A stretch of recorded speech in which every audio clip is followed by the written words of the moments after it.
இனிய தமிழ் வணக்கம் சார். கலைஞர் கருணாநிதி அவர்களுடைய நூற்றாண்டு நிறைவு விழாவை முன்னிட்டு 2000 கருணாநிதி சிலைகள் தமிழகம் முழுவதும் வைக்கப்பட இருப்பதாக அமைச்சர் சொல்லியிருக்காரு. இந்த விஷயத்தை எப்படி பாக்குறீங்க? அவருடைய நூற்றாண்டு கொண்டாடப்பட வேண்டிய ஒரு விஷயமும் இருந்தாலும் இந்த சிலைகள் தமிழகம் முழுவதும் வைக்க வேண்டிய அவசியம் இருப்பதா நினைக்கிறீங்க? வணக்கம். உண்மையிலே இது ஒரு அதிர்ச்சிகரமான தகவல். அதாவது தமிழகம் கல்வியில வேலை வாய்ப்புல கொஞ்சம் மற்ற மாநிலங்களோட முன்னேறிய ஒரு மாநிலம். இந்த மாதிரியான மாநிலத்துல இவ்வளவு பெரிய ஒரு மூடத்தனமான ஒரு செயலை ஒரு அமைச்சர் சொல்வார்னா இதை விட ஒரு வெட்கக்கேடான செயல் எதுவுமே இருக்க முடியாது. ஏற்கனவே இது போலதான் உத்தரப்பிரதேசத்துல பகுஜன் சமாஜ் கட்சி அப்படின்னு ஒரு கட்சி, அந்த கட்சியுடைய தலைவி மாயாவதி, அவங்க உத்தரப்பிரதேசத்துல முதல்வராக இருந்தவங்க, அசைக்க முடியாத ஒரு தலைவியா அங்க மாறி இருந்தாங்க. அவங்க எங்க காணா போனாங்க, எங்க அவங்க மக்கள் தூக்கி தூரம் எரிஞ்சாங்கன்னு பாத்தீங்கன்னா இந்த மாதிரியான சிலைகள் விஷயத்துலதான். அவங்க நாடு முழுக்க பல ஆயிரக்கணக்கான ஏழைகள் சின்னம் நாங்க வைப்போம் அப்படின்னு ஒரு அறிக்கையில சொல்லியிருந்தாங்க.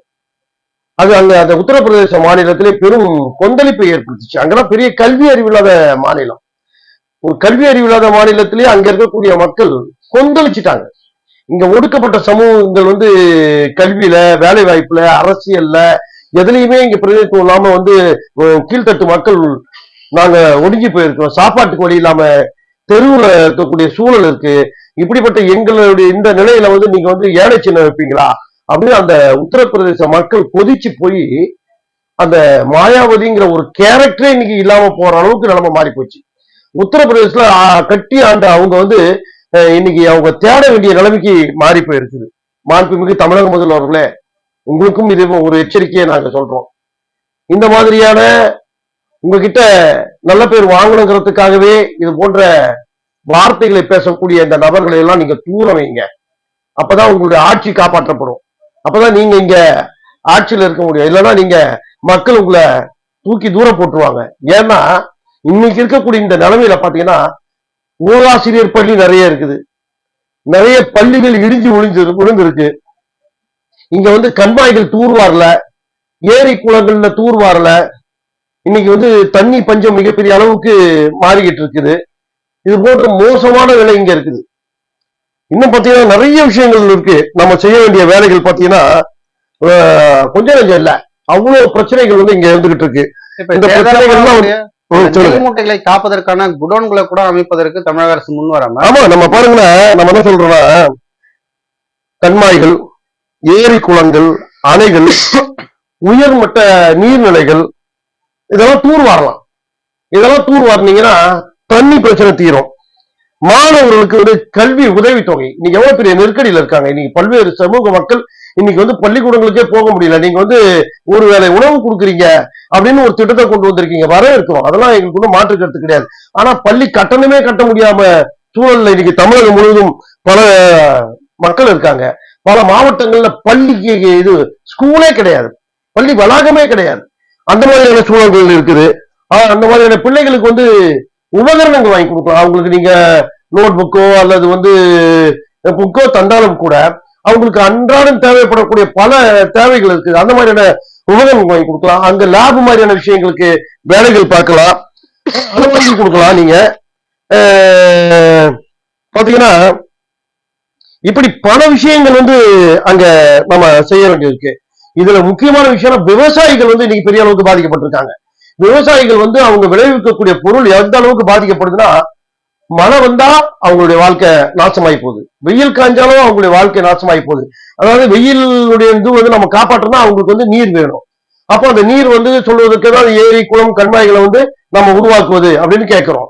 அடுத்தது பாத்தீங்கன்னா மழை நேரங்கள்ல அவங்களுடைய விளைவித்த பொருள் மழையில நாசமாகுது. அதாவது ஒரு பக்கம் பேரிடர் இடிச்சு அதெல்லாம் காலி பண்ணி எல்லாமே நாசமானாலும் கூட மீதம் இருக்கக்கூடிய பொருளை பாதுகாப்பதற்கான சூழல் இல்லை, அதற்கான இது கட்டமைப்பு இல்லை, அதுக்கான எப்படி சொல்றது, நம்ம பாதுகாப்பு மையங்கள் இல்ல. இந்த மாதிரியான பாதுகாப்பு மையங்களை நீங்க உருவாக்கி தரலாம். இப்படி மக்களுக்கு தேவையான விவசாயிகளுக்கு, பள்ளி மாணவர்களுக்கு, ஏழை எளிய ஒடுக்கப்பட்ட சமூக மக்களுக்கு அந்த பணத்தை செலவு பண்ணீங்கன்னா நல்லா இருக்கும். நீங்க என்ன நினைக்கிறீங்க, எங்க அப்பாவுக்கு பேனா செலவிக்கணும், 80 கோடி ஆனாலும் 100 கோடி ஆனாலும் கவலை இல்ல அப்படின்னு நினைக்கிறீங்க. மீனவ மக்களுடைய வாழ்க்கையை காலி பண்றதுக்கு காற்றாலை அமைப்பதற்கு கேட்கிறவனுக்கு அனுமதி கொடுக்குறீங்க. நீங்க வந்து ஹைட்ரோ கார்பன் மீத்தேன் எடுக்கிறவனுக்கு வாய்ப்பு கொடுக்குறீங்க. இதெல்லாம் மண் வளத்தையும் கடல் வளத்தையும் காலி பண்ணக்கூடிய விஷயங்கள். இதையெல்லாம் நீங்க பார்க்கணும். இதெல்லாம் பார்க்காம இந்த மாதிரியான தவறான கொள்கைகள் தான் உங்கள் மீது மக்கள் இன்றைக்கும் மிகப்பெரிய எதிர்ப்போடு இருக்கிறாங்க. நீங்க இன்னைக்கு ஆட்சியில இருக்கிறீங்கன்னு ஒரே ஒரு காரணம் இருக்குது, அல்லது இந்த 2024 பாராளுமன்ற தேர்தலில் நீங்கள் வெற்றி பெற்று விடுவீர்கள் என்று நம்புவீங்க பத்தியா, அதுக்கு காரணம் உங்ககிட்ட இருக்கக்கூடிய கூட்டணி பலம் தான். மற்றபடி மக்கள் உங்களை மிக மிக கோபத்துல இருக்காங்க. ஒருவேளை கூட்டணியை வேற மாதிரி மாறி இருந்தா உங்க தூக்கி காலி பண்ணியிருப்பாங்க. மக்கள் அப்படிதான், பொதுமக்கள் இன்னைக்கு எல்லோருடைய ஓட்டுமே வேற மாதிரி தான் விழுந்து இருக்குது.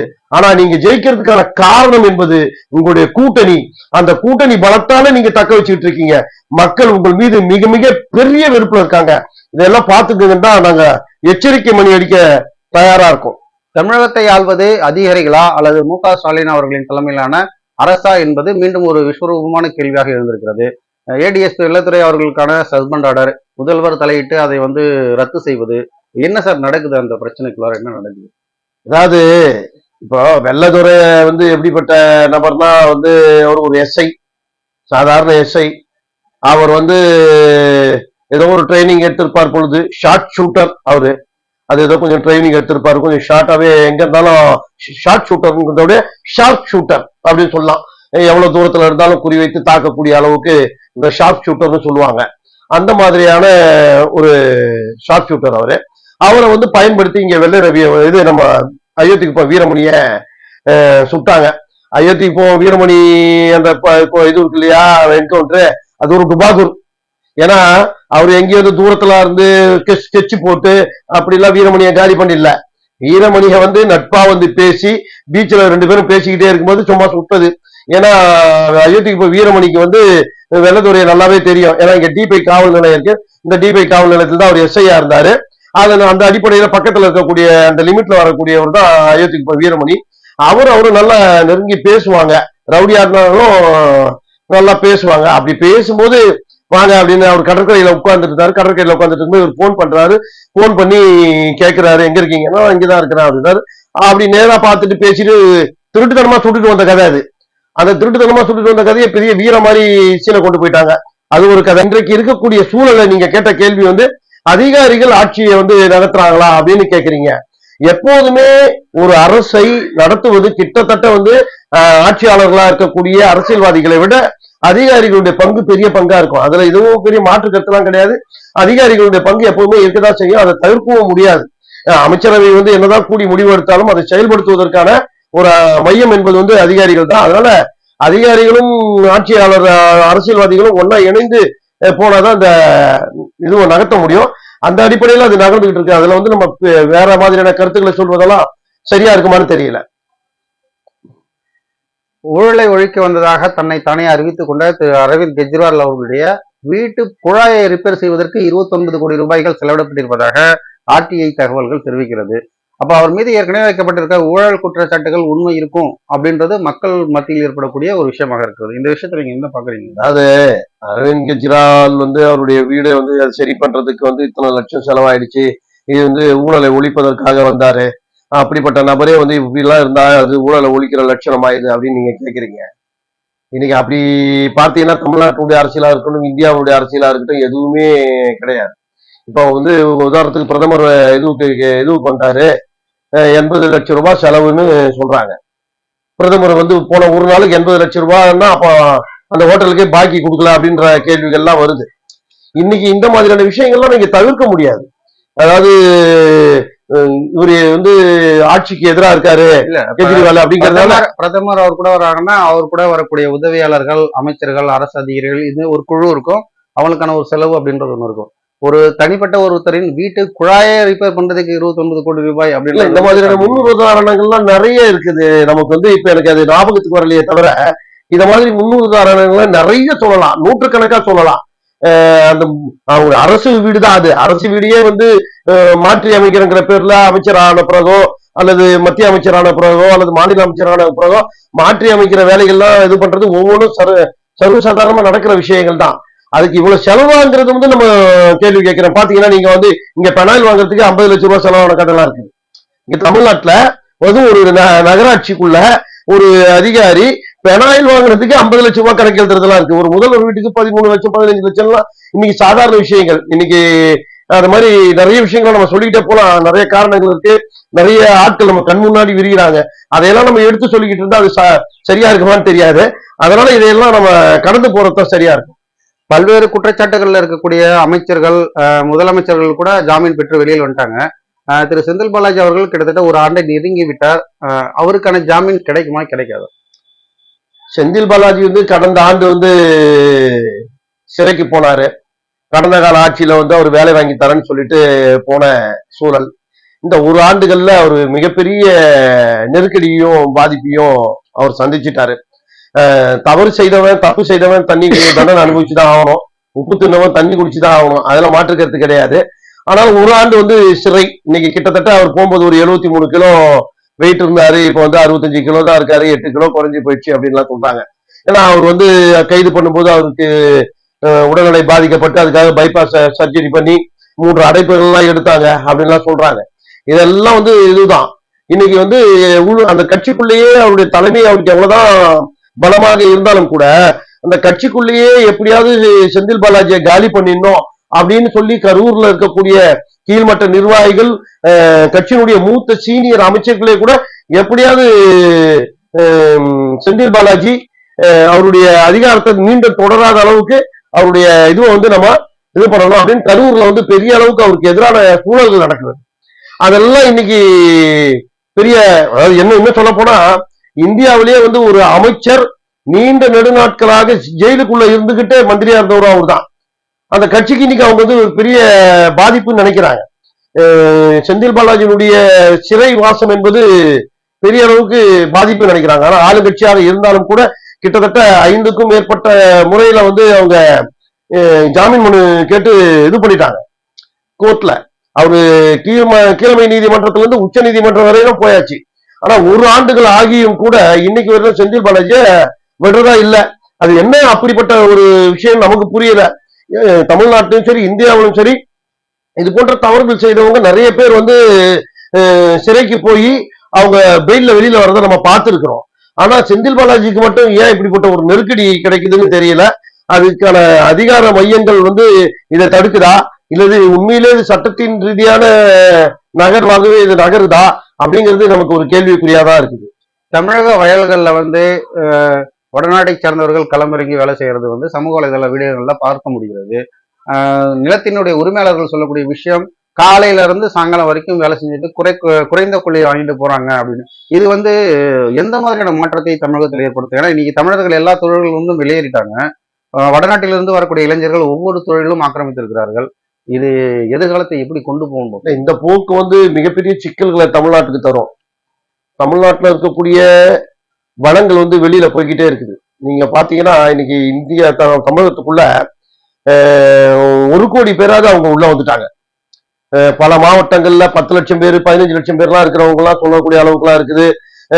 திருப்பூர், கோயம்புத்தூர், ஈரோடு, கரூர், சேலம் இந்த பகுதிகளில் இருக்கக்கூடிய ஃபேக்டரிகள், அங்க இருக்கக்கூடிய கம்பெனிகள்ல வேலை செய்யக்கூடியவங்க நிறைய பேர் உருவாயிட்டாங்க. தமிழகம் முழுவதுமே பரவி இருக்கக்கூடிய அளவுல ஹோட்டல்கள்ல அவங்க முழுமையா ஆக்கிரமிச்சுட்டாங்க. நிறைய டீ ஷாப்ல போனீங்கன்னா அவங்கதான் இருப்பாங்க. நிறைய ஜூஸ் ஷாப்ல போனா அவங்க இருப்பாங்க. கட்டுமான பணிகள் இருக்கு இல்லையா, கட்டுமான பணிகள்ல பெரும்பான்மையா இன்னைக்கு வந்து வட இந்திய மக்கள் தான், அவங்க அந்த வாலிபர்கள் தான் இன்னைக்கு உள்ள அந்த வேலைகள் செய்துட்டு இருக்காங்க. இதுல மிச்சம் இருந்தது வந்து நம்முடைய விவசாயம். இந்த விவசாயமும் வந்து அவங்க உள்ள வராங்க. இது வந்து ஒரு பெரிய பேராபத்தை தமிழகத்துக்கு தரும். நீங்க உதாரணத்துக்கு பாத்தீங்கன்னா ஒரு 50 லட்சம் பேர் இருக்காங்கன்னு வச்சுங்களேன். 50 லட்சம் பேர் மாசம் 10,000 ரூபாய் சம்பாதிக்கிறாங்கன்னு வச்சுங்க. 50 லட்சம் இன்ட்டு 10,000 நீங்க கால்குலேஷன் பண்ணுங்க. நம்ம தமிழ்நாட்டுக்குள்ள புழங்கக்கூடிய இந்த பணம் எங்க போகுதுன்னா வட மாநிலங்களுக்கு போகுது. பல ஆயிரக்கணக்கான கோடி ரூபாய் அது வந்து வட மாநிலங்களுக்கு போகுது. அப்ப இங்க புழங்கக்கூடிய அந்த சூழல் மாதிரி அது வெளி மாநிலங்களுக்கு போய் புழங்குது அந்த பணம். அப்ப நமக்கு எவ்வளவு பெரிய பொருளாதார ரீதியான பாதிப்புன்னு பாத்துங்க. அவங்க பெரிய நெருக்கடி. இன்னைக்கு வந்து விவசாயி அவங்க வந்து கூலி அவங்க வராங்க. 300 ரூபாய் சம்பளத்துக்கு 500 ரூபாய் சம்பளத்துக்கு 7 மணில இருந்து காலையில 7 மணி இருந்து இரவு 7 மணி வரையிலும் கூட அவங்க உழைக்கிறாங்கிறதுல நமக்கு மாற்றுக்கிறது கிடையாது. அதெல்லாம் நம்ம தவிர்க்க இது பண்ணல. ஆனா இவங்களுக்கு வந்து இங்க வந்து இன்னைக்கு ஆதார் கொடுக்கறது மட்டும் பிரச்சனை இல்லை. ஆதார் கொடுத்தா கூட சரி, ஓகே, ரைட், இருந்துட்டு போறாங்க, உழைக்கிறாங்க, அவங்களுக்கு வந்து ஏதோ இங்க இடம் இருக்குது அப்படின்னு கூட நினைச்சிட்டு போயிடலாம். இன்னைக்கு ஓட்டர் ஐடி கிடைக்கக்கூடிய அளவுக்கு நிலைமை மாறி போச்சு.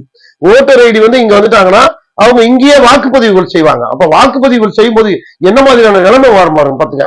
தமிழ் கலாச்சாரம், பண்பாடு, மொழி இதெல்லாம் அப்படியே ஒரு மாற்றத்தை நோக்கி போயிடும். இது பெரிய எதிர்மறையை உருவாக்கிடும். தமிழர்களுக்கு வேலை கொடுக்க நாங்க தயாரா இருக்கோம் அப்படின்னு வியாபாரிகளும் விவசாயிகளும் சொல்றாங்க. ஆனா வர்றதுக்கு ஆள் இல்லையா, யார் வர்றது, நீங்க ஆனா அனுப்பி விடுங்கன்றாங்க. இப்ப இந்த மாதிரியான இந்த கேள்வி வந்து நியாயமானதுதான். அதை நம்ம வந்து மறுக்க முடியாது. முதலாளிகளுடைய இந்த கேள்விகள் வந்து உண்மையிலேயே ஒரு நியாயமானதான். இங்க வந்து அந்த அளவுக்கு வந்து தொழிலாளர்கள் வந்து கிடைக்கிறது இல்ல, அப்புறம் நாங்க யாரை வச்சு வேலை பார்ப்போம்ங்கிறதெல்லாம் நியாயமான கேள்விதான்.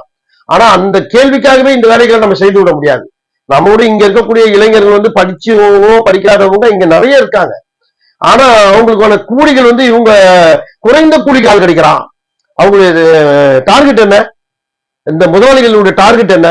குறைந்த கூலிக்கு ஆள் வேணும் அப்படிங்கிற எண்ணத்துல குறைந்த கூலின்றது அந்த மாதிரியான அங்க பாதிக்கப்பட்டு அவங்க வேலை இல்ல, படிப்பு இல்ல, வட மாநிலங்கள்ல அவங்க கல்வி அறிவு இல்ல, அவங்களுடைய மாநிலங்கள்ல அவங்களுக்கு வந்து பெரிய அளவுக்கு அந்த மாநிலங்கள் வளரல, அங்க கல்வியை உருவாக்கி தரல, வேலை வாய்ப்பை உருவாக்கி தரல வட மாநிலங்கள்ல.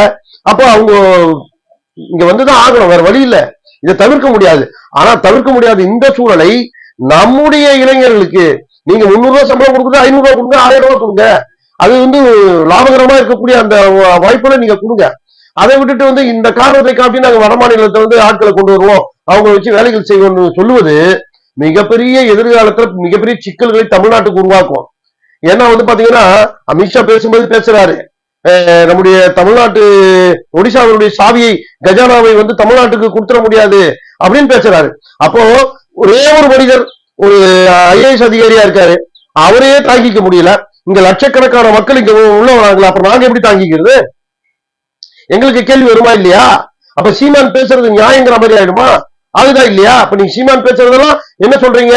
இது வந்து இந்திய ஒற்றுமைக்கு, கலாச்சாரத்துக்கு எதிரான பேச்சு, இங்க தமிழை மட்டும்தான் இருக்கணும். நாங்களும் அதுதான் சொல்றோம் அமித்ஷா அவர்களே, நாங்களும் சொல்றோம் தமிழன் தான் இங்க ஆளணும், வெளியில இருந்து வந்து ஆளக்கூடாதுன்னு தான் சொல்றோம். இப்ப நீங்களும் ஒத்துக்கிறீங்கல்ல? இப்ப இவ்வளவு நேரம் கேள்வி கேட்டீங்களா சீமான, அது எப்படி இப்படி போடலாம்? இது இந்திய இறையாண்மைக்கு குந்தகம் விளைவிக்கிறது சீமான் மாதிரி ஆளுன்னு சொல்றீங்கல்ல? அப்ப ஒரே ஒரு ஆளு இங்க இருக்கக்கூடிய ஒரு IAS படிச்சவர் அங்க இருந்து ஒரு அரசியலுக்குள்ள போனதே ஜீரணிக்க முடியலன்னா, நீங்க லட்சக்கணக்கான மக்கள் இங்க வந்து உள்ள வந்து நீங்க எங்களுடைய நிலத்தை ஆக்கிரமிப்பீங்கன்னு நாங்க சொன்னா அது சரியா வருமா? அப்போ நீங்களே ஒரு சரியான பார்வை இல்லை. அப்படி இருக்கும்போது நாங்க இந்த மாதிரியான பயம் எங்களுக்கு வருமா வராதா? லட்சக்கணக்கான மக்களும் கோடிக்கணக்கான மக்களும் இங்க உள்ள வந்து உட்கார்ந்துக்கிட்டா நாங்க வந்து எங்களுடைய பொருளாதாரம் வீணா வேற ஒரு மாநிலங்களுக்கு போகுதுன்னு நாங்க அச்சப்படுறது நியாயம் தானே? அப்ப நாங்க அப்படித்தானே பார்க்க முடியும். இதையெல்லாம் நீங்களும் கருத்தில் கொண்டாதான் இது வந்து தேசிய ஒருமைப்பாடு உள்ள சமூகம். அதாவது இது இன்னும் சொல்ல போனாக்கா வந்து இங்க அனைத்து சமூகமும் ஒன்றிணைந்து வாழக்கூடிய சமூகம். இது வேற்றுமையில் ஒற்றுமை காணக்கூடிய ஒரு நாடு. இங்க பல்வேறு தரப்பட்ட மொழிகள் இருக்கிறது, இங்க பல்வேறு தரப்பட்ட கலாச்சாரங்கள் இருக்கு இந்தியாவுக்குள்ள. நம்ம எல்லாம் ஒன்னா இணைந்து வாழணுங்கிறது தான் நம்மளுடைய எண்ணம். ஆனா நீங்க இப்படி பேசுறீங்களா, தமிழ்நாட்டில் இருந்து இப்படிப்பட்ட குரல்கள் வரதானே செய்யும். அப்ப அதையும் பார்க்கணும். அப்ப நீங்க சரியில்லாத போது சரியில்லாத குரல்கள் இந்த பக்கம் வரும். அந்த மாதிரியான நியாயமான பார்வையை நீங்களும் கவனத்தில் கொள்ளணுங்கிறது தான் எங்களுடைய பார்வை. புதுச்சேரியினுடைய மீனவர் வந்து வீரமணி அவர்களுடைய மகன் மணிகண்டன் படுகொலை செய்யப்பட்ட விவகாரத்தின் குறித்து எதிர்ப்பு குரல்கள் நிறைய எழுப்பியிருந்தீங்க. முக்கியமா சமூக வலைதளங்கள்ல உங்களுடைய குரல் அழுத்தமாகவே பதிவாகி இருந்தது. அந்த விஷயத்துல என்ன நடந்திருக்கு சார்? என்ன மாதிரி விஷயம் அது பிரச்சனை? அதாவது அங்க வந்து அந்த தம்பி ஒரு டெத்துக்கு போயிட்டு வந்துட்டு இருக்காரு, இறப்புக்கு போயிட்டு. அப்படி போயிட்டு வரும்போது ஒரு குரூப் வந்து அவருடைய பைக் மேல வந்து சரக்கெல்லாம் வச்சுட்டு குடிச்சிட்டு இருக்காங்க. இந்த தம்பி வந்து என்னப்பா குடிக்கிற இடமா இது, இங்க வந்து பைக்கை வச்சு பைக் மேலேயேவா சரக்கெல்லாம் வச்சு குடிப்பீங்க, இது எந்த வகை நியாயம் அப்படின்னு கேட்டாரு. அந்த கேட்டதனுடைய சூழல்ல நீங்க அங்க வந்து வாய் தகராறா மாறி அங்க இருக்கக்கூடிய இளைஞர்கள் மீனவர் வீரமணியை வந்து வீரமணியுடைய சகன் மணிகண்டன் இது அவரை வந்து தாக்கி கொலை செய்யறாங்க. இது வந்து எவ்வளவு பெரிய சிக்கல்கள் உருவாக்குதுன்னு பாருங்க. ஒரு போதை கலாச்சாரம் இன்றைக்கு இந்திய தமிழகமும் சரி பாண்டிச்சேரியிலும் சரி இன்னைக்கு போதை கலாச்சாரம் மிகப்பெரிய அளவுல உருவாக்கிட்டே இருக்கு. இந்த சரக்கு கலாச்சாரம் உருவாக சாதாரண சின்ன பிரச்சனை, பைக் மேல வந்து ஒருத்த சரக்கு வச்சு குடிக்கிறான். இது ஏன்பா குடிக்கிறேன்னு கேட்கிறோம். ஏன்பா குடிக்கிறேன்னு கேட்கறது எவ்வளவு பெரிய மாற்றமா மாறி போய் இன்னைக்கு கொலை வரையில முடியுது. இது என்னன்னா இன்னும் சொல்ல போனா அந்த அது வேற்று சமூகத்தை சேர்ந்தவர்கள் அவங்க. நம்ம அந்த சமூகத்தின் பேரை சொல்ல விரும்பல நான். ஏன்னா நம்ம வந்து சாதி ரீதியான விஷயங்களை சிக்கலாக்க கூடாதுன்னு நினைக்கிறவங்க. ஆனா அது அந்த சமூகம் எப்படின்னா எங்க மீனவர்களோட ஒன்றிணைந்து வாழக்கூடிய சமூகம். நாங்க அப்படிதான் பாக்குறோம். நாங்க எல்லா சமூகத்தையுமே அப்படிதான் பாக்குறோம். அவர் வன்னியர்களாகட்டும், தேவர்களாகட்டும், நாடார்களாகட்டும், தலித் மக்களா இருக்கட்டும், இந்த மாதிரி எந்த சமூக மக்களையுமே நாங்க வந்து மீனவ சமூகம் வந்து அன்போட பாசத்தோட பார்ப்போம். நாங்க வந்து யார் மீதும் வந்து வன்மத்தை கக்க மாட்டோம். நாங்க வந்து இன்னும் சொல்ல போனா இவர்கள் எல்லாரும் கூட நாங்க பலசாலி. சமூக ரீதியா பார்த்தா நாங்க மிகப்பெரிய பலசாலி. நாங்க எடுத்தோம்னா எதை வேணாலும் நகர்த்துவோம், எதை வேணாலும் செய்யக்கூடிய துணிச்சல் இருக்குது. இன்னும் நான் பார்த்தா நாங்க ட்ரைபு, நாங்க ஒரு ட்ரைபு, நாங்க ஒரு பழங்குடி. எங்களுடைய மனோநிலை எப்படி இருக்குன்னு யோசிச்சு பாருங்க. நாங்க வேட்டையாடக்கூடிய சமூகம். கடல்லயே அவ்வளவு பெரிய பரந்த கடல்ல நாங்க வேட்டையாடக்கூடிய சமூகம். இங்க கரையில எங்களால வேட்டையாட முடியாதெல்லாம் கிடையாது. நாங்களாம் வேட்டையாடி இது வந்து சரியில்லை, இந்த போக்கு தப்பு. ஏன்னா எங்களுடைய கடற்கரைகளை நீங்க பார்த்திருப்பீங்க. ஒரு 20 ஆண்டுகளுக்கு முன்னாடியோ அல்லது 25 ஆண்டுகளுக்கு முன்னாடியோ நாங்க வெட்டி சாட்சி ஆட்கள்லாம் கொஞ்சம் கிடையாது.